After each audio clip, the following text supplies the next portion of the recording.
When is the right time to become a mother? Your research suggests that women who go to university are waiting until they're about 35 to have their first child. Which is almost a decade later than non-graduates who are having children at much the same age their mothers and grandmothers did. 30 years ago, only 10% of women went to university, whereas in 2010, more than half of young women in England went on to higher education. Until that massive expansion in university education, the age at which women had their first child was similar at all levels of society. Now, that's all changed. For women who don't go to university, their average age when they start a family is 25, just like their mothers and grandmothers before them. But graduates are delaying motherhood, waiting until they're about 35 when they've established their careers. Although people are living longer, there are still risks to having a child later in life. Older mothers are at a higher risk of birth abnormalities and tend to be more dependent on IVF. And there's a knock-on effect for grandparents. If the trend continues, they may not see their first grandchild until they're 70. That means older mothers are more likely to face the double whammy of caring for young children and elderly parents, and still keeping that graduate career on track.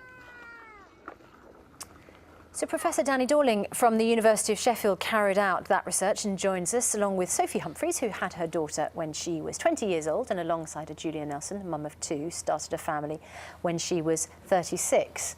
Does that make you a graduate, Julia? Did you go to university? Yes, I did. Yes, right. I'm a court of protection and family barrister.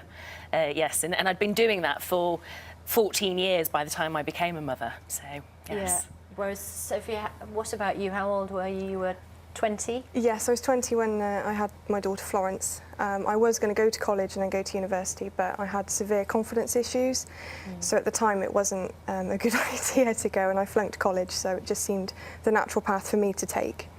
So, Danny, it's very interesting. You do have this sort of 10-year gap, which has presumably some kind of impact on the sort of society that we are forming. Well, it's changing. This is part of a picture of Britain that we've been producing, and it's for a book called The Population of the UK. And the very first chapter of that book had a series of maps about what age do people tend to give birth for the first time. And the stunning thing was seeing this area of Britain rising where it's becoming normal, more and more normal, to have babies in your 30s or even late 30s.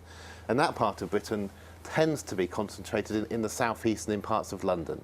So the country is changing over what it's normal to do in different places. And southeastern parts of London because there are more female graduates there? Yes, and because the female graduates moved there. So there are female graduates everywhere, but there's an increasing concentration in parts of the southeast and London. And what may be happening is that because you're getting more people of the same social background clustering in particular places, people watch what other people do, and then it becomes more normal to do what they do. And so having children at older ages in parts of the country is now the norm, and in other parts people are still having their children at the same age that their mother had them.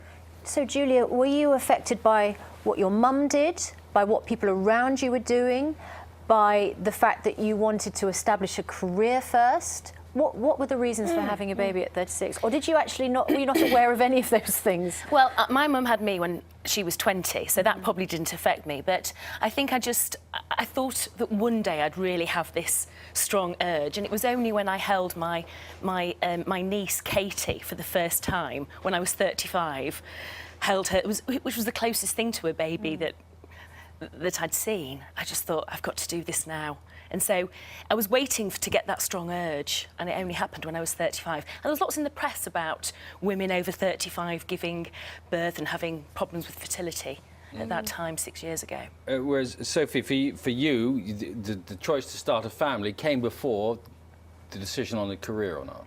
Yes, it did. Well, it wasn't right for me to be going to college or university. I just wasn't comfortable enough doing so. So for me, it was a bit of a stopgap, if I'm honest. I'd never been maternal, never thought I would be the person to have a child, and it just seemed to happen that way.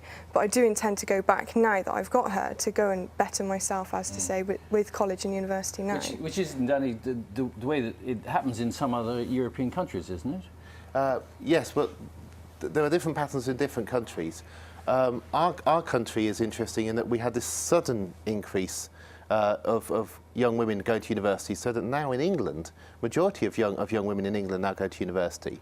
but the large group who don't are much more likely to have their children earlier. And this is all about averages. Everybody's individual story is different. It's only when you see the maps, or you see the whole population of the UK in a sort of series of maps in a book laid out, do you suddenly realise that you're fitting into a pattern which isn't just you. So most of us will have had, our mothers will have had us in their 20s. That was completely normal a generation ago. The Queen had her children early. Everybody had their children at the same kind of time. Nowadays, society is splitting and dividing into two groups, one of which tends to have their children later, one tends to have their children earlier, but we're all individual, and so there's a great deal of variation at the same time.